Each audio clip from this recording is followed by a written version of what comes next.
Hi everyone, welcome to this video on Rhombi and Squares. This is the last video about parallelograms and special types of parallelograms. We have in this one, again, everything that we're going to look at is a parallelogram, so it shares all the same basic properties of a regular parallelogram. However, we do have one new thing. In a rhombus, we have a parallelogram where all sides are congruent. So we don't just have opposite sides congruent, we have all four. In this case, what we're going to be looking at are an additional two properties. The first one is that in a rhombus, the diagonals bisect the angles. So we know that these sides are congruent because it's a rhombus. And I'm going to name the corners so that we can talk about this in terms of a proof. So our givens, we know that ABCD is a rhombus, and we know that because of that, and I'm not going to write out the whole theorem, we know that AB is congruent to BC, is congruent to CD, is congruent to DA. And so then from there, we're going to say that, and this is the easiest part about this, I have to say, we have to say that BD is congruent to BD, and that's going to be reflexive.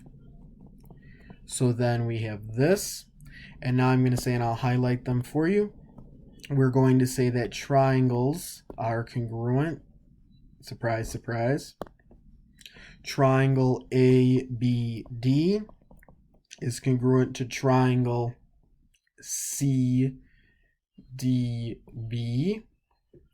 and that's going to be by side, side, side, one of the few times we get to use that. And then I can say that we have some congruent angles by CPCTC. So I'm going to say that angle ABD is congruent to angle CBD, and so we got that.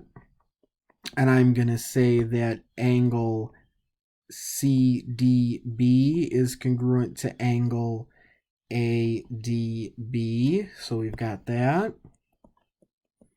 And then we're going to say those are both because of CPCTC. And so that's how we can see that the diagonals in a rhombus bisect the angles. If I was to draw in diagonal AC, it would be the same proof. The only difference is that we would have the other, looking at it, we would have like AC would be the reflexive side, and we'd be naming the different angles. Looking at this, I do have to make one edit. That should be CBD in the second triangle, so let me just correct that. The next property is that in a rhombus, the diagonals are perpendicular bisectors of each other. So the first thing that we want to say here is actually done for us. So I'm going to put back in our ABCD just again so that we can talk about this intelligently for proof purposes. And I'm going to, because we're going to be talking about the diagonals being perpendicular bisectors of each other, I'm going to name their intersection point E because we'll need to be talking about that. So we'll start with ABCD is a rhombus. That's going to be our given. And so a couple things to start with. I'm actually going to say first that AE, I'm going to do it with the segments. AC bisects BD because in parallelogram, the diagonals bisect. I'm going to run out of room there because we don't need to go about the whole process of proving the diagonals bisect each other. We've done it already.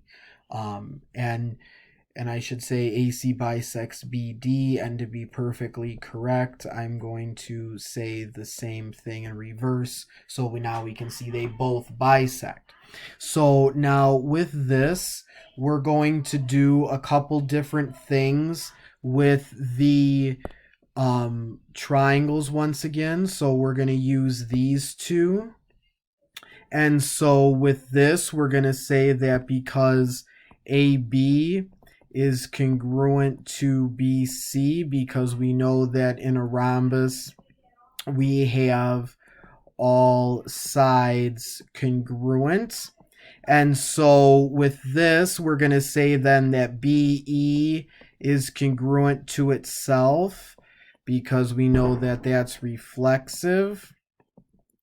And then after that, we actually can go one more step going back to the bisector. We can say that AE is congruent to AC because we know that the way to do this is if bisector, then we have two congruent segments.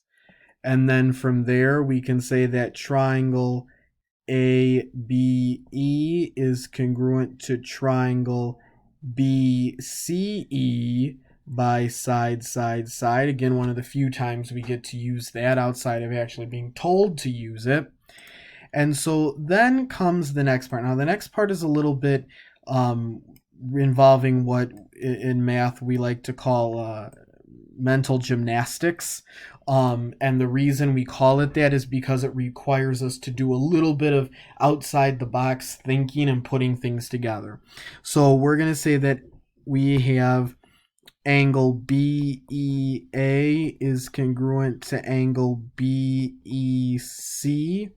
and that's our corresponding parts of congruent triangles are congruent.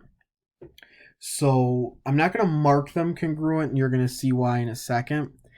And I'm going to say something else. Angle BEA is supplementary to angle BEC, and that's because we have linear pairs. We know that those are always supplementary. And so we have angle BEA is supplementary to angle BEC and congruent. So I can say that angle BEA, angle BEC are right angles. And that's if supplementary and congruent, then we have a right angle. And there we have the two things we wanted. And we have the bisector and we have the perpendicular. So from there we can say, I'm going to have to go over to the left where I have room, that DB is perpendicular to AC.